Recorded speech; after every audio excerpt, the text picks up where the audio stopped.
요한 3서 5절에서 8절까지 말씀 제가 봉독해 드리겠습니다. 사랑하는 이여, 그대가 신도들을, 더욱이 낯선 신도들을 섬기는 일은 무엇이나 충성스럽게 하고 있습니다. 그들은 교회의 회중 앞에서 그대의 사랑을 증언하였습니다. 그대가 하나님이 보시기에 합당하게 그들을 잘 보살펴서 보내는 것은 잘하는 일입니다. 그들은 그리스도의 이름을 전하기 위하여 나선 사람들인데 이방 사람에게서는 아무것도 받지 않았습니다. 그러므로 우리는 그런 사람들을 돌보아 주어야 마땅합니다. 그래야만 우리가 진리에 협력하는 사람이 될 것입니다. 아멘. 우리 교회는 1984년 11월 12일에 개척이 되었습니다. 그래서 올해로 40년째가 되는 해입니다. 그래서 40년을 감사하면서 또 기념하면서 선교관을 하나 마련하여 섬기고자 결정하고 또 일을 진행하고 있는 중입니다. 여러분, 선교관은 선심용이 아닙니다. 선심 쓰는 용도가 아니고, 우리 교회는 선교관이 있다고 자랑하려는 것도 아닙니다. 선교관은 사랑의 관대입니다. 관대. 선교지에서 몸도 마음도 지친 선교사님들이 고국 땅에 왔을 때 따뜻하게 맞아들이고 정성껏 대접하는 환대를 위한 공간이라 보시면 되겠습니다. 병원을 호스피탈이라고 하잖아요. 아픈 사람을 영접해서 돌봐주고 치료하는 것이 병원이죠. 호스피탈. 환대는 호스피탈리티, 병원하고 비슷한 역할을 하는 것이 환대입니다. 지친 사람, 또 새로운 사람 맞아들이고 대접하는 것, 그것이 환대입니다. 선교관은 꼭 필요합니다. 선교관은 선교사님들에게 실제적으로 또 절실하게 필요한 부분입니다. 환대. 예전에 키르기즈스탄에서 사역하시는 모 선교사님으로부터 문의가 있었습니다. 전화가 왔어요. 목사님, 한소만 교회에 선교관이 있습니까? 사연을 들어보니까 이 두 선교사님은 키르기즈스탄에서 사역을 하고 있는데 자녀들은 미국에서 이제 공부를 하는 거예요. 그래서 기회가 되어가지고 한국에서 만나서 가족끼리 시간을 좀 가지고 또 치료도 좀 하려고 하는데 거처할 곳이 마땅치 않았는 거예요. 그래서 우리 교회는 참 죄송하게도 그게 없으니까 제가 아는 데를 막 수소문을 하는 중에 가덕교회에 선교관이 있으니까 목사님에게 전화를 해서 사정을 이야기를 하니까 선교관 일정을 이렇게 좀 정리를 하더니 그 기간에 선교관 하나가 비니까 오셔서 머물도록 이제 허락을 해준 거예요. 그래서 그 선교사님 부부와 자녀가 한국에서 상봉하여 따뜻한 시간을 보내고 다시 사역지로 간 일이 있습니다. 그리고 우리 교회의 가족들이 있는 박덕형 선교사님도 얼마 전에 가덕교회 선교관에서 상당히 긴 기간 동안 머물면서 힘을 얻어 이스라엘로 다시 사역을 하러 갔습니다. 얼마 전에 우리 한소만 교회에 와서 사역 보고를 한 브라질의 김현수 선교사님 가정도 송도 제일교회의 선교관에서 머물다 가셨는데 얼마나 고마워하는지, 안 그러면 오늘 여기 있다가 내일 저기 있다가 그렇게 떠돌아야 하는데 선교관이 있어 너무 감사했다 이렇게 하는 걸 들었습니다.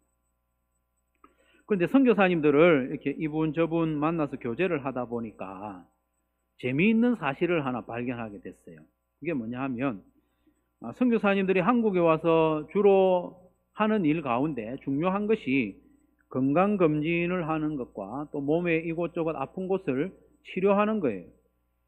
그런데 대체로 아내되는 선교사님들은 한국에 오는 즉시 아픈 것이 거의 다 나아버리는 거예요. 아픈 증세가 다 사라지는 거예요. 선교지에서는 여기도 아프고 저기도 아프고 진이 빠져서 무기력하게 맥 빠져서 지냈는데 한국에 도착하면 대부분의 증세가 사라지고 쌩쌩하게 막 돌아다닌다는 거예요. 시차 적응도 너무너무 잘하고 이상하다는 거예요. 한국 땅에 오면 그렇다는 거예요. 한국 땅에. 한국 공기를 들이마시면 또 한국 음식을 먹으면 그리고 무엇보다도 한국말로 마음껏 속 시원하게 이렇게 대화를 주고받는 이 환경에 오면 거의 대부분의 아픈 것이 나아버린다는 거예요. 한국이 만병통치약좀 되는 것 같아요. 그렇다고 제가 선교사님들이 꾀병을 부린다는 건 아니에요. 실제로 몸이 안 좋아요. 선교지에서의 삶과 사역이 그만큼 힘들고 고달프기 때문에 그런 증세가 나타나는 것 같습니다. 선교사님으로서는 한국에 오는 시간이 얼마나 기다려지고 한국에서 머무는 시간이 얼마나 힐링이 되겠습니까? 그런데 한국에 들어오기 전까지 거처할 곳이, 마음 편하게 거할 곳이 마련되지 않으면 좌불안석인 거예요. 한 며칠이라면 친정집에 또 본가에 또 눈치 보면서 지낼 수 있지만 그것이 상당히 좀 길어지면 힘든 거예요. 그래서 우리 한수만 교회도 거창하지는 않지만 선교사님이 한국에 오셨을 때 그 가족만이라도 오붓하게 마음 편하게 지낼 수 있는 작은 공간, 선교관을 하나 마련해서 섬기고자 하는 겁니다. 오늘 본문이 포함되어 있는 요한 3서는요 한 장이죠. 15절까지 있는데 신약 성경 중에 가장 짧은 성경입니다. 그러니까 짬내서 15절까지 한번 찬찬히 읽어보십시오. 읽어보면 내용이 그렇게 어렵지 않습니다. 특별히 오늘 설교를 듣고 나면 그런 내용이구나 싶습니다. 내용은 간단한데요.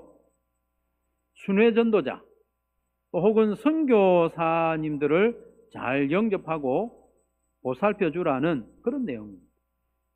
한마디로 선교사를 환대하라는 거예요.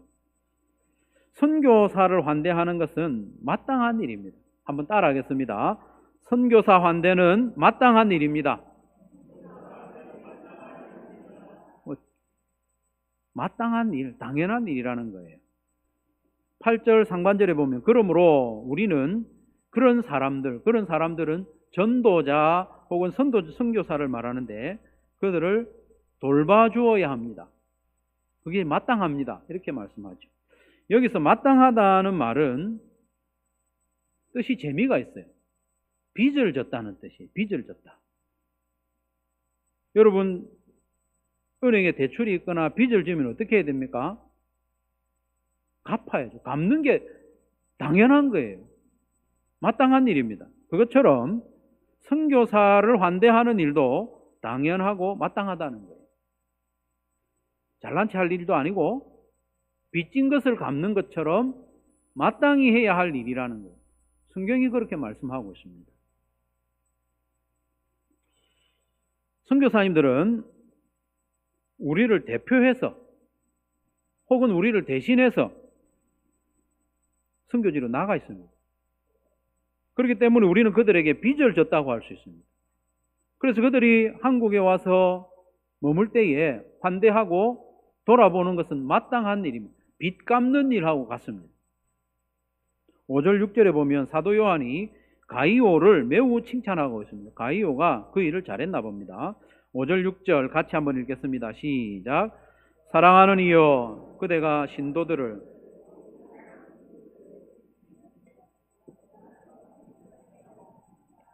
그들은 교회의 회중 앞에서 그대의 사랑을 증언하였습니다. 그대가 하나님 보시기에 합당하게 그들을 잘 보살펴서 보내는 것은 잘하는 일입니다. 아멘. 가이오는 순회전도자, 선교사들을 환대하고 잘 섬겼다고 칭찬을 하고 있습니다. 이걸 사도 요한이 어떻게 알았느냐?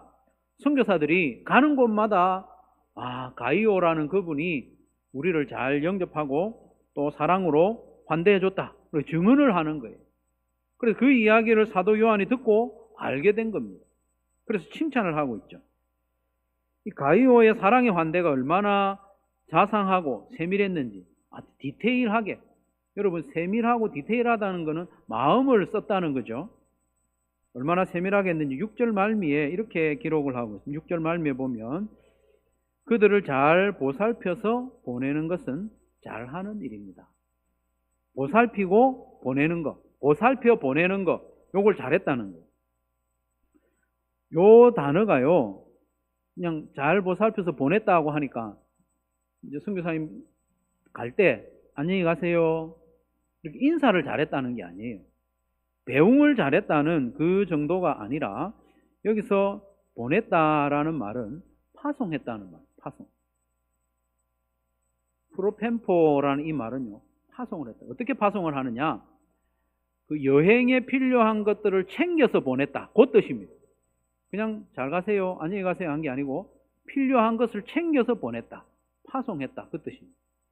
이 똑같은 단어가 어디에 사용됐는가 하면 사도행전 13장 3절에 사용되고 있습니다. 사도행전 13장 전반부는 여러분 잘 아시는 바와 같이 안디옥 교회가 처음으로 선교사를 파송하는 거예요. 바나바와 바울을 선교사로 파송하는, 교회의 보냄을 받았다. 그 보냄을 받았다 하는 것이 프로펜포라는 거예요.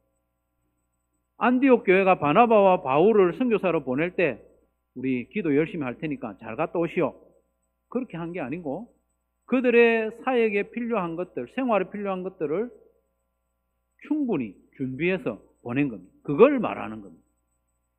가이오가 그렇게 했다는 거예요. 이 똑같은 말이 로마서 15장 24절에도 사용되었는데, 거기 보면 바울이 로마를 방문한 이후에 로마 성도들이 나를 보내다오 그렇게 부탁을 하는 거잖아요. 로마서는 고린도에서 로마 가정교회들에게 쓴 편지인데, 내가 앞으로 너희들한테 들렀다가 스페인으로 복음 전하러 갈 텐데 너희들 나를 보내다오, 그런 부탁을 하는 편지잖아요. 15장 24절에 보면 지나가는 길에, 스페인으로 가는 길에 여러분을 만나보고 잠시 동안만이라도 여러분과 먼저 기쁨을 나누려고 합니다. 그 다음에 여러분이 나를 보내주시오. 어떻게? 후원을 해주고 후원을 얻어 그곳으로 가게 되기를 바랍니다. 나를 파송해달라는 그 말입니다. 프로펜포. 로마의 가정교회가 필요한 후원을 해서 보내는 것, 그 파송, 그걸 이야기하는 거예요. 가이오가 그렇게 했다는 거예요. 선교사들을 맞아들이고 갈 때는 필요한 것들을 챙겨서 보냈다는 거예요. 이게 환대입니다. 이걸 칭찬하고 있어요. 7절에도 보면요, 선교사들을 환대해야 하는 실제적인 이유를 밝히고 있습니다. 7절 제가 읽습니다. 그들은 그리스도의 이름을 전하기 위하여 나선 사람들인데 이방 사람에게서는 아무것도 받지 않았습니다. 이방 사람들에게는 아무것도 받지 않았기 때문에 우리가 그들을 맞아들이고 섬기고 환대하는 건 마땅하다는 거예요. 선교사님들은 대체로 그렇죠. 선교지에서 그렇게 사례를 받지 못합니다. 현지인들이 어떻게 그걸 감당하겠습니까? 선교사님들은 그리스도의 이름을 전하기 위하여 나서면서 있는 것조차도 내려놓은 분들이잖아요. 대부분의 선교사님들은 선교지에서 대우를 받지 못하고 대접을 받지 못합니다. 생활이 그 현지에서 보장이 안 되는 거예요.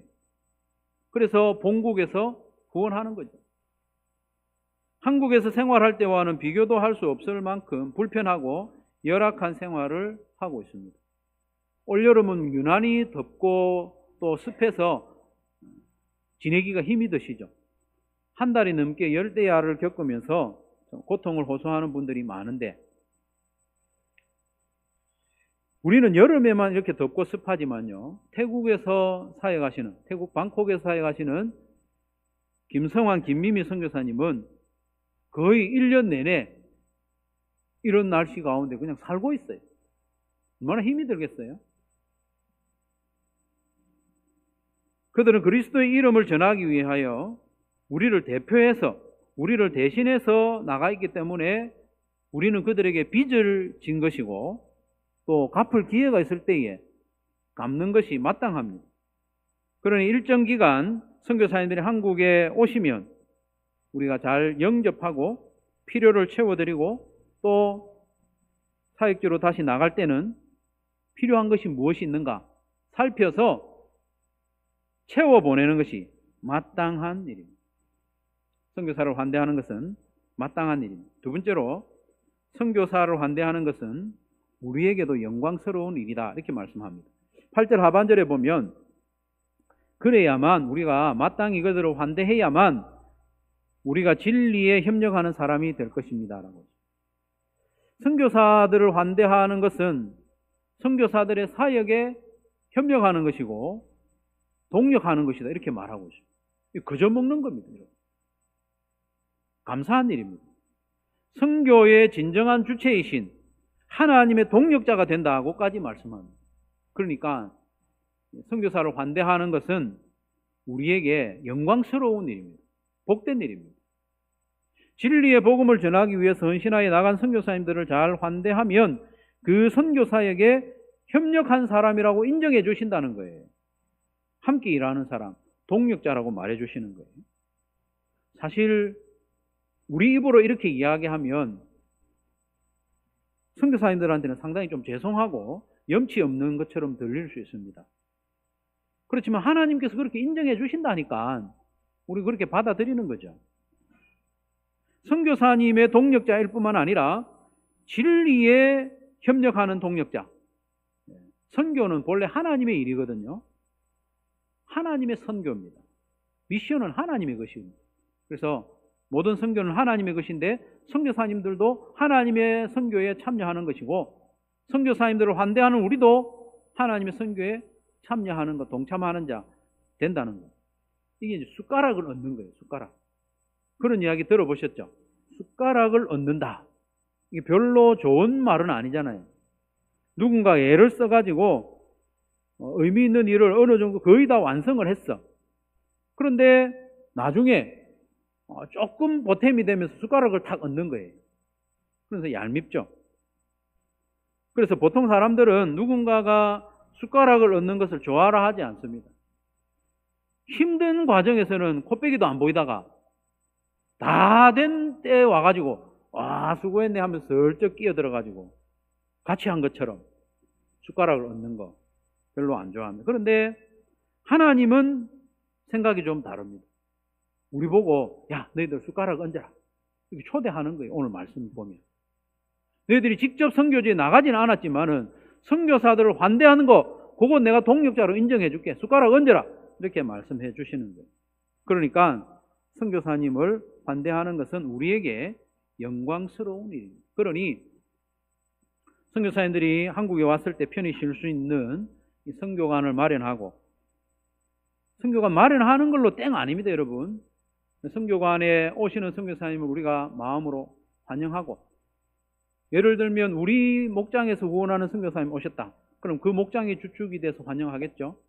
또 가끔 맛있는 것도 넣어드리고 그렇게 하는 거예요.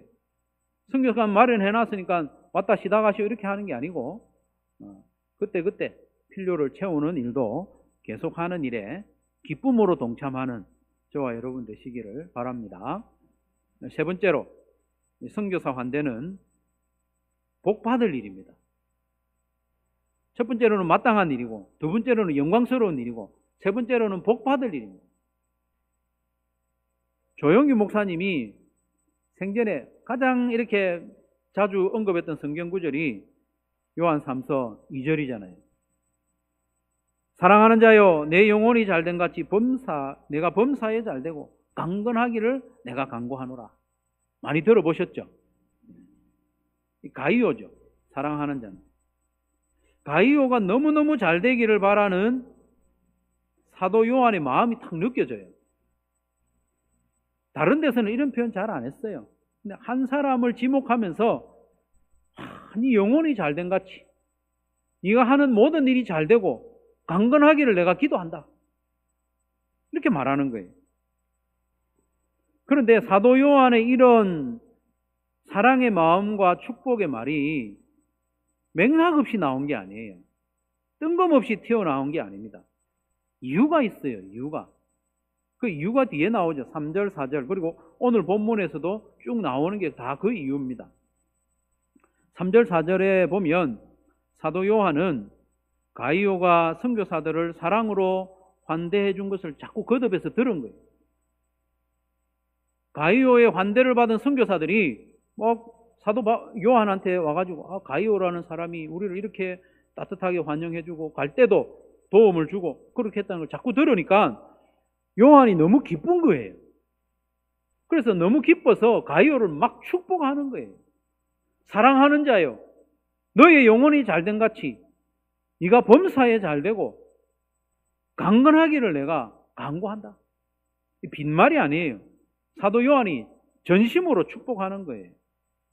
사도 요한은 사람이기 때문에 직접 가이오의 영혼이 잘 되도록 만들어줄 수는 없어요. 요한이 사람이기 때문에 직접 자기 능력으로 가이오가 하는 일을 다 잘되게 만들어줄 수가 없어요. 강건하게 만들어줄 수가 없어요. 그래서 기도하는 거예요. 하나님, 이 가이오를 보십시오. 선교사들을 이렇게 환대하고 섬기는데 하나님, 그 영혼이 잘되게 해주시고 하는 일이 잘되게 해주시고 강건하게 해주십시오. 기도하는 내용 아닙니까? 여러분, 비단 사도 요한의 마음만 그런 게 아니고 예수님도 마음 같은 마음이에요. 하나님 아버지도 같은 마음입니다. 그리고 예수님 능력 있죠. 하나님 능력 있죠. 같은 마음이니까 가이오에게 복을 주시지 않겠습니까? 선교사들, 또 복음 전하는 자들을 사랑으로 맞이하고 환대하면 하나님께서 귀히 보시고 그 영혼이 잘되게 해주십니다. 하는 일이 잘되게 해주십니다. 강건하게 해주십니다. 귀복주의 설교 아닙니까? 복 받으려고 선교사님을 환대합니까?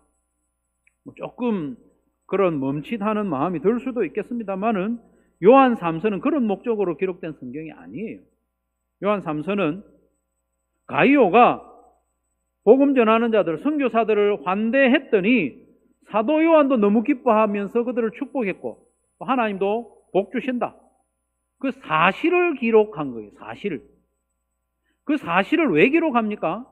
오고 오는 성도들도 그걸 보고 이거 하나님이 기뻐하시네.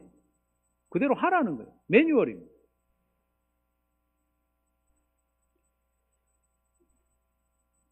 다만 막 복에만 마음을 온통 다 뺏겨가지고 막 그렇게 한다. 그건 조금 생각할 문제지만은 그러나 여러분, 내가 복을 받으려고 이걸 했다는 거예요. 그럼 하나님 복을 안 주시느냐? 복을 주셔요. 복을 주시면서 복만 주시는 게 아니라 하나님의 참 마음을 알게 하는 깨달음도 주십니다. 하나님은 이런 일을 기뻐하시는구나. 하나님의 선교에 참여하는 걸 기뻐하시는구나. 선교사들을 위해서 헌신하고 섬기는 걸 기뻐하시는구나. 그걸 깨닫게 해주시는 거예요. 사랑하는 성도 여러분, 선교사님들, 선교 보고를 하는 걸 들어보면 내용이 천차만별이잖아요. 어떤 선교사님들은 우리가 보기에 사역이 잘 되는 것 같고, 어떤 선교사님은 우리가 보기에 참 아쉬운 면이 있는 것 같고, 그런 분이 있죠. 그러나 열매의 많고 적음을 우리는 그걸 보고만 하지만은 하나님은 신실하심, 충성을 보고 칭찬하시는 분이니까 모든 선교사님들에 대해서 환대할 수 있기를 바랍니다. 선교사님이 아니더라도 여러분 주변에 보면요, 복음을 좀 힘써 전해보려고 애를 쓰는 분이 있어요. 시간도 헌신하고 또 자기의 힘을 들여서 복음을 전하려고 몸부림치는 분들이 보이면 그분들을 귀하게 여기시고, 그분들을 귀하게 여기고 뭔가 도울 게 없나 보고 도우시기 바랍니다. 그렇게 하는 것이 선교사들을 환대하는 것과 맥이 통합니다. 우리 교회는 교회 개척 40주년을 맞아서 하나님께 감사와 영광을 올려드리고 또 이를 기념하기 위하여 첫 번째로 선교관을 마련하여 선교사님들을 섬기기로 하였습니다. 그렇게 준비하고 있는 중이죠. 물론 처음부터 넓은 집을 매입을 해서 시작하면 좋겠지만 시작하는 단계니까 지금 계획상으로는 투룸 정도를 전체 전세로 마련하려고 합니다. 하려면 좀 더 잘하지. 그런 아쉬운 마음 가지는 분도 있을 거예요. 그럼 시작이니까. 우리가 전세로 하는 것은 재정도 재정이지만은 우리 선교관을 운영하다가 뭔가 좀 이런 부분을 변화시키고 확장하거나 개선하고자 하는 그런 필요가 있을 때 거기에 발빠르게 대응할 수 있기 때문에 하는 면도 큽니다, 여러분. 가덕교회가 우리보다 훨씬 먼저 시작을 했고 참 이 선교관으로 귀하게 쓰임 받는 건 맞습니다. 그런데 우리가 가덕교회보다 유리한 점이 딱 한 가지 있는데 그 뭐냐 하면 뭘까요? 네? 맞습니다. 교통. 가덕교회는요 선교사님들 가려면 좀 힘들어요. 선교사님들이 다 차를 가지고 오는 분이 아니기 때문에 우리 교통이 장점이에요. 이걸 우기는 거죠. 우리는 교통이 좋다. 그래서 지하철에서 멀지 않은 곳에 선교관을 우선 하나 마련을 하려고 합니다. 지난 주일 영상에서 가덕교회 이성수 목사님이 당부하기를 일단 한번 시작해 보십시오 했으니까 일단 시작하는 거예요. 완벽하게 다 갖추고 철저하게 다 빈틈없이 다 준비는 못해도 일단 시작을 해 보려고 합니다. 시작해서 필요한 부분이 있으면 개선하고 보충하는 거죠. 선교관 매입을 마련을 위한 특별 헌금은 다음 주일과 그 다음 주일 2주간에 걸쳐서 합니다. 오늘 주보 안에 있는 특별 헌금 봉투를 이용하시면 되고요. 봉투 안에 있는 특별 헌금 계좌로 헌금하셔도 됩니다. 혹시 시간적인 여유를 두고 헌금하실 분은 작정을 하는 거예요. 작정을 해서 그 작정한 헌금 봉투를 봉헌할 때 내시면 됩니다. 그리고 추후에 헌금하시면 됩니다. 가능하면 모든 성도들이 다 참여하면 좋겠어요. 어린 아이들도 갓난쟁이는 돈을 모르니까 돈을 좀 안다 싶은 아이들은 다 참여하는 거죠. 돈 좋아하는 아이들 있잖아요. 돈 주면 눈이 번쩍 뜨이는 아이들. 그런 아이들이라도 한구자 10,000원으로 정한 이유가 있습니다. 그러면 돈을 아는 아이들은 다 참여할 수 있거든요. 어린 아이도 청소년도 청년들도 다 참여하도록 권면해 주시기 바랍니다. 참여해야 관심을 가집니다. 참여해야 관심을 가집니다. 숟가락을 얹어야 되는 거죠. 이 마땅하고 영광스럽고 복된 일에 어린이도 청소년도 청년들도 다 힘써서 참여할 수 있도록 권면해 주시기 바랍니다. 그럴 때에 그 선교관에 머무는 선교사님들에 대해서 관심을 가지고요. 나도 이 일에 숟가락을 얹었다. 그래야 다음에 더 귀한 헌신을 할 수 있게 되는 거죠. 선교사님을 환대하고 섬기기 위한 선교관 마련에 온 성도들이 기쁨으로 힘써 참여할 수 있기를 바랍니다. 그래서 그 일로 말미암아 우리는 마땅하고 영광스럽고 복된 일에 참여하고 또 그 일을 통해서 선교사님들은 한국에 올 때마다 몸과 마음이 새 힘을 얻고 선교사에게 더 귀하게 쓰임받는 귀한 일이 우리 한수만 교회를 통해서 일어나기를 주님의 이름으로 축원합니다.